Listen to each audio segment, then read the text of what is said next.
Karate adalah salah satu seni bela diri yang memanfaatkan tendangan, serangan dengan pukulan, serta pertahanan murni menggunakan tangan dan kaki tanpa alat.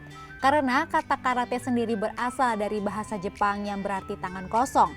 Partner Sehat Health on Top pada episode kali ini adalah seorang atlet cantik karate kebanggaan Indonesia yang telah banyak memberikan penghargaan untuk Indonesia di ajang kejuaraan nasional dan internasional, yaitu Kak Srunita Sari Sukatendel. Halo Kak, apa kabar? Halo, kabarnya baik. Lagi sibuk apa Kak sekarang? Kalau sekarang sih lagi sibuk melatih tim karate di Kabupaten Langkat dan kebetulan saya terpilih jadi kepala pelatih di situ, jadi saya lagi sibuk melatih mereka. Oke, di tengah kesibukannya mau ngucapin dulu sebelumnya terima kasih udah nyempetin waktunya untuk berbincang-bincang sama kami tim Health on Top Yunus TV untuk memberikan informasi-informasi seputar karate nih. Kayak kalau Kak Sari sendiri ini kenapa bisa tertarik sama seni bela diri karate? Kalau tertarik sih, kenapa tertarik sih? Kalau dulu nggak tertarik ya. Kalau dulu nggak tertarik, mungkin karena orang tua. Jadi ayah saya itu dulu atlet bela diri juga, atlet karate dari Sumatera Utara. Jadi saya dari kecil itu udah diikutin latihan karate, melihat dia melatih, diikutkan gitu. Jadi dari kecil itu karena udah kayak ikut-ikutan aja sih sebenarnya sama orang tua, jadinya kelanjutan gitu, terusan gitu. Oke, berarti sudah mulai mengenal dunia karate untuk mempelajari itu berarti kan dari orang tua. Nah, dari umur berapa sudah mulai gerakan belajar basicnya itu atau mulai sukanya dari umur berapa Kak? Kalau mulai dari belajar ya, bukan dari suka ya, mulai dari belajar itu diajarin dari kelas 3 SD. Jadi dari kelas 3 SD itu saya udah diikutkan sama anak-anak yang lain untuk berlatih karate. Kalau sukanya sih benar-benar fokusnya waktu SMA sih sebenarnya. Agak lama ya berarti dari 3 SD ke SMA dulu sampai SMA baru mulai suka. Jadi belajarnya udah dari kelas 3 SD. Jauh ya. Itu prosesnya gimana tuh Kak? Mungkin pada saat itu mulai mengenal atau mulai belajarnya itu memang disuruhkah dari orang tua atau memang kepengen? Karena kan basicnya belum suka ya. Iya, suka. Jadi kalau orang tua saya yang perempuan, ibu saya itu maunya dulu saya sekolah kayak sekolah musik kayak gitu.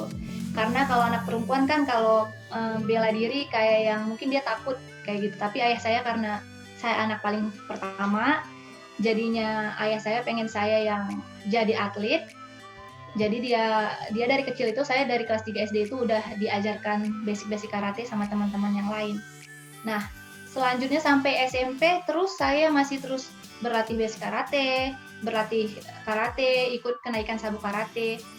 Hanya ikutin prosesnya aja, tapi belum ada kepikiran mau jadi atlet waktu SMP itu gitu. Oke. Mungkin orang tua yang udah kepikiran, tapi sayanya belum gitu. Jadi sering berjalannya waktu kenal-kenal terus akhirnya jadi suka sendiri muncul sendiri gitu ya kayak. Oke, nah perbedaan karate dengan olahraga seni bela diri yang lain itu apa sih Kak? Kalau perbedaannya mungkin sebenarnya nggak mungkin sih pasti. Karena karate sama bela diri yang lain, kalau karate itu punya hierarki namanya. Nah, hierarki itu ada tingkatan. Tingkatan sabuk, tingkatannya ada dari putih, kuning, hijau. Nah, putih itu harus menghormati tingkatan yang lebih tinggi. Nah, jadi di karate itu ada saling menghormatin, di mana kita walaupun status sosialnya ataupun umurnya lebih muda dari kita, tapi dia tingkatan sabuknya lebih tinggi, kita harus menghormati dia gitu. Jadi ada tingkatannya, ada hierarkinya gitu. Mungkin kalau misalnya contoh tinju kan nggak ada kenaikan sabuk, nggak ada kenaikan sabuk, terus gitu nggak ada tingkatan, jadi mungkin nggak ada hierarki sama seperti karate, seperti itu. Oke, sebelum memulai olahraga karate sendiri, ada nggak sih mungkin olahraga lain yang kakak jalani atau yang kira-kira olahraga yang mendukung untuk olahraga karatenya sendiri? Kalau dulu saya SMP masih di kabupaten kan. Nah, waktu saya SMP itu saya latihan karate dan sekolah saya di SMP mengikut sertakan saya lari 5K gitu, 5 kilometer.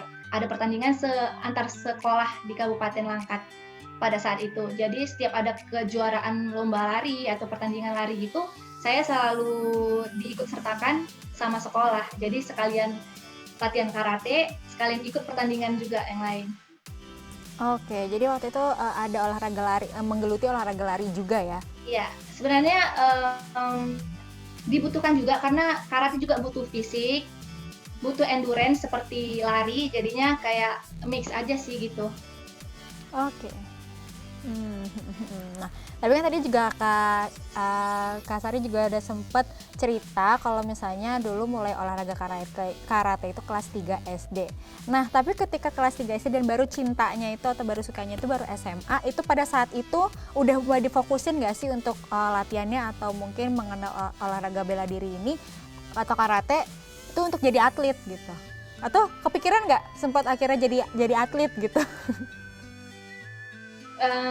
Cerita sedikit tentang di keluarga ya. Dulu saya itu kayak saya punya tanda lahir di lutut gitu. Nah, waktu itu ibu saya bilang kayak gini, kalau kamu rajin latihan, kamu pasti perjalanannya bakal jauh gitu. Sedangkan saya itu masih SMP dan saya pertandingan di Sumatera Utara aja masih kalah waktu saat itu. Jadi saya kayak yang, mana mungkin di Sumatera Utara aja aku kalah gitu.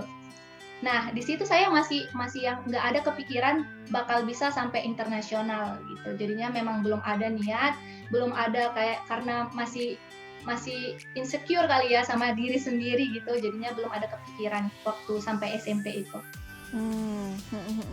Dan akhirnya sembari latihan dikenalkan terus sama karate, akhirnya jadi atlet. Nah, boleh saya ceritain nggak sih mungkin latihannya seperti apa sampai akhirnya difokuskan atau akhirnya benar-benar jadi atlet itu gimana Kak prosesnya? Nah, waktu di SMP itu mau ke SMA-nya, saya masuk ke PPLP di Sumatera Utara di Medan. PPLP itu Pusat Pendidikan dan Latihan Pelajar. Jadi saya dimasukkan ayah saya ke situ. Di situ sekolah seperti asrama atlet, sekolah juga udah bareng-bareng semua di situ kan. Nah, di situ latihan udah benar-benar difokusin untuk jadi atlet Sumatera Utara. Nah, di situ latihannya pagi sebelum ke sekolah itu harus latihan, sepulang sekolah juga latihan. Nah, jadi benar-benar di SMA itu di PPLP itu batu loncatannya saya untuk main di nasional dan internasional. Di situ. Oke, berarti masuk ke pelatihan itu zaman SMA dengan SMA kelas 1. SMA kelas 1 udah ikut pelatihan dengan berbagi waktu. Pernah nggak ngerasa capek, Kak? Bukan pernah ya. Jadi kalau di PPLP itu apalagi di Medan kan namanya kayak kumpulan Batak ya. Kan pada keras semua. Nah, dulu ibu saya nggak ngebolehin saya masuk ke PPLP itu. Karena dia tahu keras banget. Sedangkan ayah saya masukin saya ke situ. Jadi sebenarnya saya masuk ke situ, saya nggak tahan, saya pengen pulang. Saya terus telepon orang tua, telepon ibu, bilang aku pengen pulang, nggak tahan, gitu kan. Karena latihan pagi dan sore, terus gitu latihannya itu bareng sama tim PON Sumatera Utara, senior-senior pada saat itu.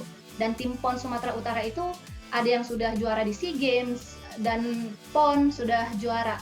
Nah, kami kayak seperti samsaknya doang gitu waktu di sana. Jadi kalau pulang latihan, besoknya bengkak mata sebelah sini. Belum hilang bengkaknya, besok udah latihan sama mereka, bengkak lagi sebelah kiri. Nah, besok kena tendang lagi kupingnya, seperti itu. Jadinya waktu saya minta pulang, ibu bilang kayak gini, siapa suruh ikut bapaknya mau ke sana gitu. Jadi udah di situ aja gitu. Nah, kebetulan ayah saya itu ikut pelatnas tim nasional mau ke Peru. Nah, tim nasional itu mereka ada seleksi, ada 12 orang yang dimasukkan ke tim nasional untuk ke Peru. Bapak saya salah satunya, masuk ke 10 besar. Itu masuk, bapak saya ranking 8 waktu saat itu. Nah, setelah itu Indonesia kekurangan dana. Jadi mereka cut atlet-atletnya, cuman 6 orang yang berangkat ke Peru, jadi bapak saya harus pulang ke daerah dan tidak bisa berangkat bela merah putih. Nah, cuman sampai situ aja perjuangan bapak saya waktu saat itu. Jadi bapak saya pengen kalau aku nggak bisa, anakku harus bisa bela merah putih. Dan karena mimpi bapak saya juga, jadi saya bertahan di PPLP yang keras itu gitu.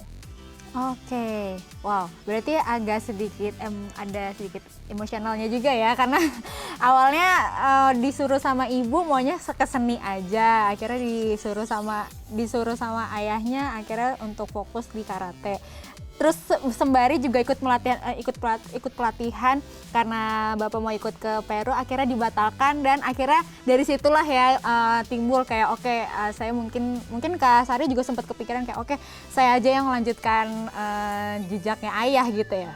Iya, itu di hati saya, makanya saya bertahan di sana. Oke, luar biasa perjalanannya berarti. Oke, kita break dulu ya Kak ya. Nanti aku masih mau banyak tanya seputar karate dan juga Kak Sari. Jadi Smart Viewers jangan kemana-mana, tetaplah bersama kami di Health on Top.